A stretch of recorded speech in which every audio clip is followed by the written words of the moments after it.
All right, welcome back everyone. Today I'm giving you one of the most simple, but also probably one of the most delicious recipes that I've ever uploaded on this YouTube channel.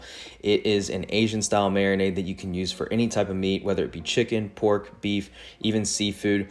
And like I said, it's so simple. You don't have to go and get these crazy ingredients from the Asian market or order things online. It's probably stuff you already have in your refrigerator and or your pantry.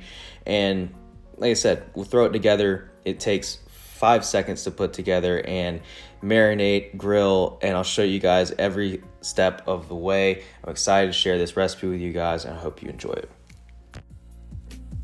All right, so first things first, let's start our marinade. We're gonna go in with 1 cup of soy sauce, followed by 1 cup of water, so equal parts soy sauce and water. And then we're gonna go 4 tablespoons of white sugar,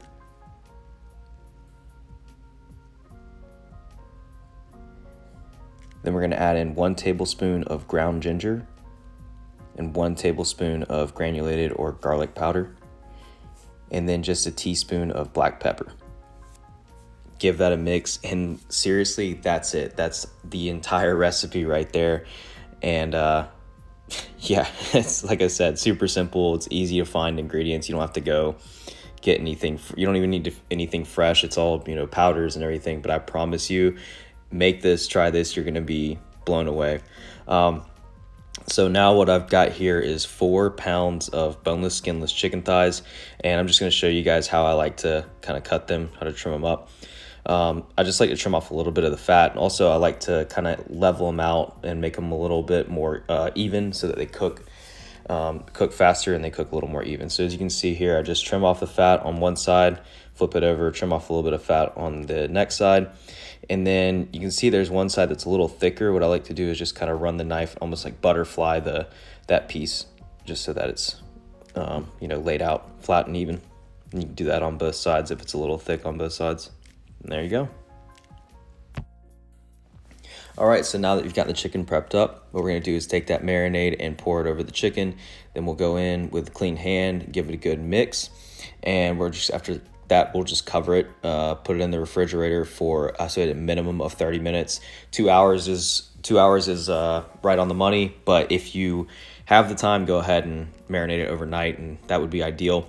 This is a little tip right here. Take the dry paper towel, put it on top of the chicken, and make sure that everything is covered, and that'll make sure that all the chicken is submerged in the marinade.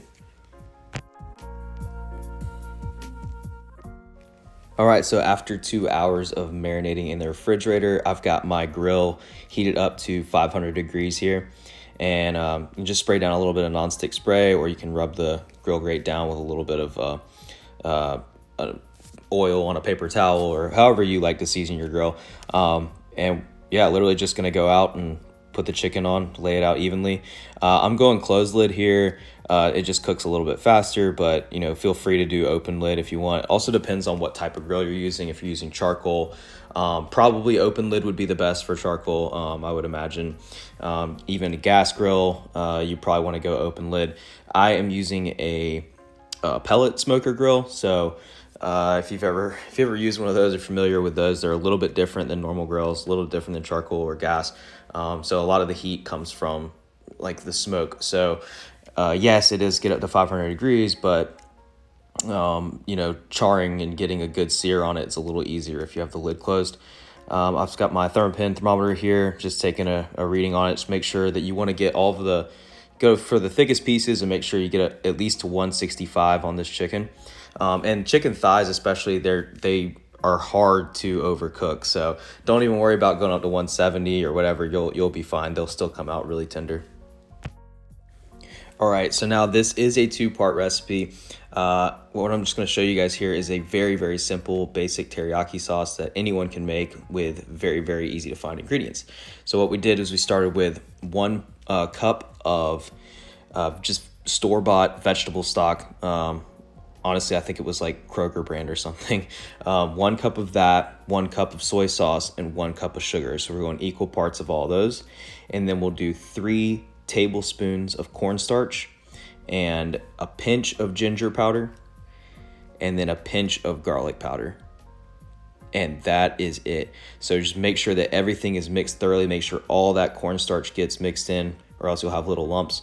We're gonna run it on a high heat just to get up to a boil. Once it starts boiling like that, you go ahead and cut the heat, take it off, and your sauce is ready to go. Like I said, super, super easy.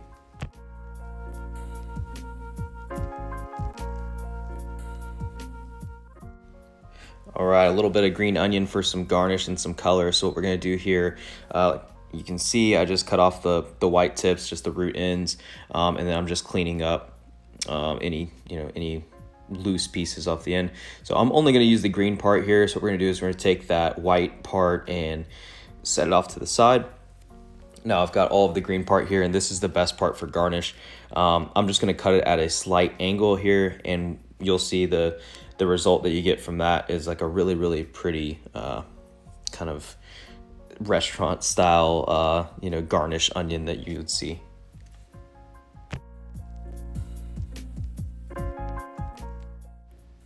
All right, so we're just gonna cut the chicken into 1/4-inch pieces. As you can see, I've got a bowl of steamed rice here, and this is just how I like to serve it. You can serve it any way you want.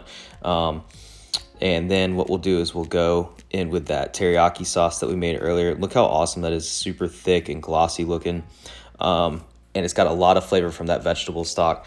And we'll just top it with a little bit of the green onion, a little bit of sesame seed, and boom, there you go. You've got an awesome, like Asian style barbecue chicken rice bowl.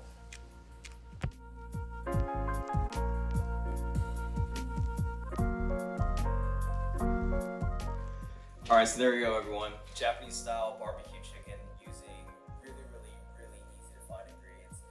Nothing exotic here, nothing you have to go to an Asian market for, just stuff that you can find at your regular grocery store. And that's the whole point of this video, is to show you guys that you can make really, really authentic tasting Asian food without having to find like crazy ingredients. So I hope you guys